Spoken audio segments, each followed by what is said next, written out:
Hey, thanks for joining me. We're doing more Savage Dragon. I've just been knocking them out a little bit more often than I have been before. Sometimes I've been doing them about a month in between, but you know what? We're going to do some more. And I don't need to tell you, if you're watching my channel, you know that Dragon's one of my favorite comics of all time. And it just kind of keeps getting better as it goes along. And the story points that Eric Larson keeps digging into just get more interesting the more that he gets to kind of have these characters exist in the world that he's created, and the build up and the payoff and then the continuing build up. It's just one of the most entertaining books I've ever read, and I love it. And one of the things I've said multiple times is that Eric Larson, for all the big kind of superheroic action adventure stuff he likes to do, he really knows how to write the human moments. And he's written one of the more memorable and believable comic book kind of romances, you know, between Dragon and this character here, Rapture. And just, you know, it's not... The thing I like about the way that he's written this relationship between these two characters is that it's not perfect. Dragon's kind of a level-headed guy, but Rapture here, this character, she's got kind of a messed up past, and she's essentially a good person, but she's a very jealous and kind of possessive character. And the interactions between the two of them haven't always been great. Like when they got together, everything was kind of fun. It was flirty, and then they become a couple. And then Larson doesn't shy away from, you know, describing and sometimes showing the fact that they fuck like rabbits nonstop. And but once you're kind of past all that type of stuff, you still have to sit there and exist with the human being that they are, and who a person is really starts to show up. Hence the kind of believable human interactions that go on with these characters. And it's just such an interesting kind of dynamic between the crazy designs and the, you know, over-the-top art that Larson has and these crazy situations in these books to have like these real human moments. And it's one of the strengths of Eric Larson's book and what he was able to do. I'm just a big fan of it. And it's been kind of building up recently to a big story point between the characters, and it's pretty obvious right here. Now, as I understand it, Larson put it out to people in the letters page, and he let people vote to should Dragon and Rapture get married or not. And this is where we were going to find out what the choice was. So it starts out just her saying, "Will you marry me?" I like the reflection of Dragon in her eyes. That's really cool. It's a good shot. It's good stuff. Of course, the last couple of issues were the gang war, where the main villain of the comic, Overlord, he'd been killed several issues ago, and all the various evil characters are trying to figure out who's going to take over power. Basically take over what Overlord had been running for years and years. And it was revealed that this character, Cyberface, he used to work with Overlord, but then he got arrested and he was in jail, and he was going to turn evidence in jail to get himself a lighter sentence.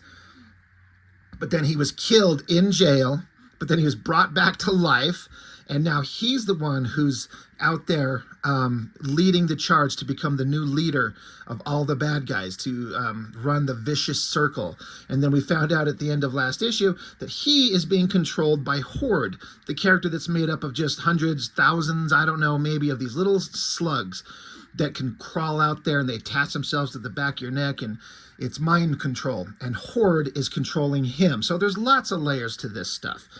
And but the big fight, the current fight, the gang war, it ended, and so now they're kind of picking up the pieces. And that's where we get this big spread of cops and the local superheroes. The costumed crime fighters are kind of gathering themselves after the battle and the fight, just kind of assessing everything that went on and where are they going to go from here. And as is usually the case, Eric Larson has some great character moments and great dialogue that he writes. Like, we've got Super Patriot here. He's been in the comic for a while, and there's this character. His name is Justice. He's the son of Super Patriot. I believe this girl right here, this is Liberty. So it's Liberty and Justice. It's the son and daughter of Super Patriot there. So Justice is like, dude, this is exciting. My first big team up. Can you introduce me to all your friends? And then Dragon is addressing Mighty Man here because a couple issues ago, Dragon had his body just pummeled and misshapen into just this mass of broken bones that healed together wrong. And so Mighty Man had to break all his bones so they could be reset by the doctors to put him back together. And Dragon's just saying, dude, thank you for helping me earlier, but you got to work on your bedside manner. You really freaked me out. So it's just a bunch of kind of conversations with past story points, just kind of getting people up to speed and acknowledging the things that have been going on. This guy, he's a cop, and he was trapped in jail, and he just barely got out. I mean, he was trapped in a jail cell by the bad guys, but he got freed. And he's like, he's sitting here saying, like, we didn't win this battle. Why is everyone acting like we won? We didn't win anything. And I like that Star here. He just says, well, somebody needs a Happy Meal. You know, he's trying to, like, acknowledge, like, we're sitting here kind of taking in this moment, and you're just kind of being, you know, the downer of the group. But anyway, the characters keep talking and interacting, and Rapture's once again kind of expressing how she gets jealous really easily. And over here, Super Patriot and Justice. Justice says, Dad, come on, be a sport. Introduce me to Dart. Justice wants to meet this Dart girl. And she's been in the comics since, I don't know, the second issue of the regular series, I think. Or maybe it was even the first miniseries. I can't remember. But yeah, Justice wants to meet Dart. So Super Patriot takes her up to Dart, says, Justice, this is Dart. Dart, this is my son, Justice. And so there's these repeating panels where Super Patriot's kind of get his son to say something because he's just kind of dumbfounded, just sits there doing nothing. And finally, the best he could muster up is, you sure are pretty. And Super Patriot is just like, oh my God. He puts his hand on his face. And then I love this shot in the background as Super Patriot's walking away, throwing his hands in the air, just aghast. Like he just can't believe his dumb son is just that stupid. So that's funny. But Dart, she's kind of into it. She says, thanks, you're pretty cute yourself. That outfit doesn't leave much to the imagination. And then we got She-Dragon interacting with Savage Dragon. There's some talk about some stuff that's been going on in the book. It's kind of story elements that are getting left behind and are kind of not important. Doesn't really affect anything, but they're addressing it here. No big deal.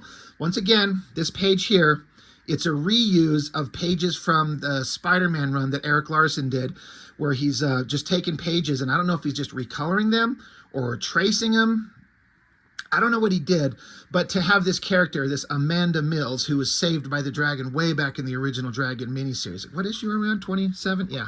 So quite a few issues ago, and it's just kind of a funny thing that he did. I've talked about it in the last issue or the one before that as well, where Larson threw in these pages, and it's just the same art, just rescripted and recolored to be these new characters. And I bet Larson did it. I mean, he could redraw these. I can't imagine that he didn't. He did it because he was stuck on time, but I mean, he's kind of making this character out to be kind of like a version of Mary Jane, and then Star is a character. He's a version that's kind of like Spider-Man. So why not throw in these pages just to kind of, why not? It's just kind of funny. It's just kind of interesting and something for the fans who've followed his work for a long time to look at it and go, oh, that's funny. But she's basically, she fucked Star, or at least the guy who pretended to be him originally. It's convoluted. The guy who's actually Star over here, that's not the guy that she was banging. The guy she's banging was Star originally, but only did it once, got his ass kicked, and gave it up and gave the mantle to his bodyguard so that guy could go be an ass kicker. But she's like, yeah, I just banged him, and now she feels kind of shamed for, you know, for what she just did, and well, what is she going to do with herself? Who cares? Back with Dragon. His apartment got trashed not too long ago. Excuse me. And so all his clothes have been, he doesn't have much of a wardrobe, so he's kind of pissed because the only thing that fits him are football jerseys. And I love how Larson draws these exaggerated proportions on Dragon. Like his head and his lower body, his legs are kind of like standard human proportions, but he just gives him this unbelievably, ridiculously oversized, thick upper body. It's exaggerated, it's a caricature, and it's hilarious, and I love it. And so, you know, they're out buying clothes, Dragon and Rapture, because he needs clothes. Then later on, they're at a restaurant. And there was a time when Eric Larson and Peter David were having some kind of major feuds. And there's this one little panel inset here. They don't say it, but like this looks like Peter David of old. Now, again, Peter David died recently, and so I'm not bringing this up without kind of understanding that he's passed and not trying to make fun. I'm not making fun of anything. I'm just talking about what's in the comic. And they don't say that that's who that's supposed to be, but it seems pretty obvious. But they're at the restaurant. You got this fat, belligerent asshole making a big noise that no one wants to hear. And I feel like that's kind of a point that Larson's getting at with this. So he's over here making a big old ruckus, and Rapture says, "You've done your fair share of eating, fatso. The man wanted to get our order while there's still some food left in the kitchen." He says, "Well, I've never been so insulted." And she says, "You don't get out much, do you?" So it's just kind of a funny little throwaway gag. Is it necessary? No. Is it funny? I mean, kinda. Later on, and this is another one of the things that Larson does, he doesn't bother to put in text boxes to say, "Later, across town, the apartment of Amanda Mills." And then later that day, Dragon and Rapture at a mall. He doesn't tell you that we're jumping from scene to scene and from time to time. You just do it. It's kind of like a movie or a TV show. It just shows you're in a different environment. I'm pretty sure Larson spoke about that, and that was his reason why. He's like, you don't need it. It's unnecessary. So they're at a restaurant. Then later on at night, basically, it's showing that they're in a waterbed, and Dragon kind of moved, and his big heavy ass moving on the waterbed flips Rapture out. And of course, Eric Larson, never one to shy away from throwing in the ridiculous sexiness of the naked girl. It's funny, especially the way she's sitting here all spread out. And he's like, "Oh shit, sorry." He's like, "I'm just too heavy for this waterbed. Every time I turn, you go flying." And so she kind of zaps him. It's kind of funny, like there's just feet leaping through the air. She kind of zaps him. It's kind of like, "You son of a bitch." Back with another scene. You got these three superheroic looking guys. He says, they're like, "We got your message. Brute force is on the job." And the captain's like, "What job?" "The gang war ended 2 days ago. Your services are no longer required." So it's like they were called in to help fight the bad guys, but they arrived too late. Which, again, this is kind of a funny gag on a standard superhero trope. You know, superheroes show up and we're like, "We're here to help."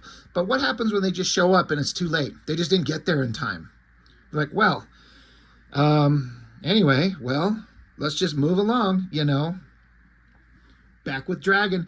Here's a big, long conversation. And this is where they have the talk. So Rapture's saying to Dragon, she says, "I've been thinking about us, where we are, where we're going." He's like, "Yeah?" She's like, "We've been seeing each other for almost a year. You're living with me. Things have settled down. The gang war is over. The Freak Force is looking they found a new headquarters. Things are going pretty well for now." She says, "You're up for a promotion. We've got some money put aside." She talks about how she didn't have much of a family growing up. Her mother turned tricks to pay the bills. Her daddy drank himself to the grave. But she's had a rough life. But she wants to have a better life for herself. She says, "I don't want it to be bad no more." And he says, "Well, I'll do what I can." And then she says, "Well, then there's something I want to ask you." He's like, "It sounds serious. What is it?" So it's a really nice conversation. You know, she's opening up. She's being kind of honest and real, and, you know, big old splash page. She just flat out says, "Dragon, will you marry me?" Just like on the cover. Great shot. He really does some interesting technique to show the curls in her hair. But she asked Dragon to marry her. And I love the expression on Dragon's face. It's legitimate, like he wasn't expecting that, and he doesn't know what to say. He's like, "Jesus, I just moved in with you. It feels pretty sudden." And he's like, and shouldn't I be the one asking you?" She crosses her arms. She's like, "Well, go ahead." He's like, well, I mean, she just kind of continues. She says, "Dragon, I love you. You love me. I want to share the rest of my life with you, you know, raise a family and stuff." And she's like, "Dragon, so," and he's like, "Can I think about it?" And she says, yeah, take your time. So Dragon just can't say yes. He doesn't say no, but it's a big deal. So now there's this 2-page spread of, this is getting into the character story arc that I was talking about just a few pages ago with She-Dragon, where she was talking with regular Dragon. And those story points, this is the guy who used to be Johnny Redbeard, which is a character in the past books. As far as I know, this is basically just wrapping up some of those story points. This guy's talking to this guy. They don't like each other. He sticks his fingers up his nostrils to lift him out of bed and snap his neck, and just moving on. These are bad guys doing bad guy things. I don't really care about this story point. It's nothing interesting to me. But now we get into this where Dragon is spending time, well, both Dragon and Rapture, talking with friends and close ones to discuss what should they do and what will the future hold. So we also get into, especially specifically Savage Dragon, what he's imagining in his head, what his future might be. Hence, he's just sitting in a chair. He's fat, in a tank top, watching TV with his wife. She's making nachos at the microwave. She's put on a bunch of weight. She's got a big fat ass. And they're surrounded by kids everywhere. And he's just got his hand over his eyes. He's like, I don't think I'm ready for this, Frank. He's talking to Frank, the cop that he's been friends with since issue 1. And Frank's, he's married. He's got kids. And Frank's like, yeah, you're not ready. You're never going to be. But don't let that stop you. Marrying my wife was the best thing I ever did. And our kid is wonderful. And Rapture's a good woman. You're lucky to have her. She'll make a great wife and a mother. And Dragon's just like, God, I don't know. I don't know about this. And Frank's saying, go for it, man. Marry her. Do it. Pin up by Dave Johnson. It's solid, as always, to be expected from him. Moving on. So now we get shot of Rapture. It's kind of an interesting shot choice to have her, I guess, leaning up against a wall or a door, because there's a doorknob. It's an interesting shot to have her lower body cast all in shadow, where essentially all we're looking at is her hair and her tits. It's an interesting choice. It looks like it's artistically kind of fun to do. But she's talking with Dart, and Rapture's just saying, she's like, I just ruined everything. She's like, I asked Dragon to marry me, and she just says, what was I thinking? He just moved in. We've only been living together for a few days. Things are going fine. How could I be so stupid? Now there's tension. And then Rapture stops for Dart, and she's like, wait, what are you doing? She says, I've got a date. And Rapture says, with a man? She's like, uh-huh, Justice, Patriot's son. And so Rapture says, it's about time. Here's hoping you finally get laid. And Dart says, don't you say it. And Rapture says, well, don't do anything I would do. And Dart says, well, I don't think that's physically possible. So, as was set up in the previous pages, Justice met Dart, and they talked, and now they're going out on a date. So, good for them. Back with Dragon, he's talking to Alex, one of the girl cops that he's been friends with since the first issues. And so he's getting her opinion. And Dragon's like, I don't know if I could do this. I mean, I love her. It's just she's got certain expectations. And so Alex is saying, look, I'm not going to lie to you. She's like, I don't like Rapture, and I never have. You're my friend, and I want to give it to you straight. Rapture's crass and crude and jealous and possessive. Granted, she's built like a goddess and can probably suck a golf ball through a garden hose, but come on. So, Alex is like, I know it's bad of me to say, but I have to tell you the truth. And again, we're seeing Dragon, his little hallucinations of being surrounded by kids everywhere. That's funny. And then in another one of his hallucinations, he imagines that Alex is ripping her shirt off, showing her tits to him, and she's like, hi, you big idiot, I love you. Are you blind? Dump that tramp and take me. I want you, Dragon. He spits out his beer. He's like, I got to get out of here. And Alex is like, did I say something? So Dragon's seeing a lot of weird things. Back with Rapture, she's saying, I just know it. I know what he's going to say. He's going to say no, and then what? It's over, right? I mean, what more can be said, right? And so he's talking to these two, and they're being really helpful and supportive. They're like, you don't know. He might say no, but it doesn't mean it's no forever, and just give it a chance. Don't freak out. And she's panicking. Once again, Larson's going to draw an awesome shot of her, do some kind of crazy uplighting, and do the, with the highlights on her hair, uplights on her boobs to emphasize her perky nipples, because that's what we do. So Rapture just continues to have a little bit of a meltdown. And while she's having a meltdown, Dart and Justice go walking by just casually. And Dart just says, and this is Rapture suffering a nervous breakdown. I thought that was a funny little throwaway gag. That always makes me laugh. Back with Dragon. He's getting in the car with this a taxi driver that we've been introduced to several issues ago. And this guy seems to be kind of a calm, rational guy that always seems to have good answers to things. And so Dragon actually, it's kind of like a thing. He kind of goes back to this dude to kind of run ideas by him. Like, I don't know about this. What should I do? Give me your advice. And so, conversations back and forth. And the cab driver, gives him kind of a balanced perspective. It's like, it might be tough, but, maybe you're freaking out for the wrong reasons. It's just a good conversation back and forth. Cut to another scene. Door kicks open. It's Kill Cat and the Kid Avenger. They're like the deadly duo are here to put an end to the gang war. And the cops are like, it ended 2 weeks ago, you bunch of fucking dummies. They just kind of look at each other. I think these guys had their own mini-series or even an ongoing series for a while. And I never read it, but they're always funny because they're just stupid. And that's what I kind of like about them. So they're like, well, all right, well, too bad for us. So off they go somewhere else. Back with Dragon. He's still imagining being surrounded by kids.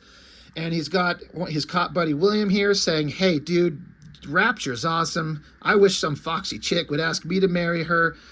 And you've got the other cop, Rita. She's like, wait, what's going on?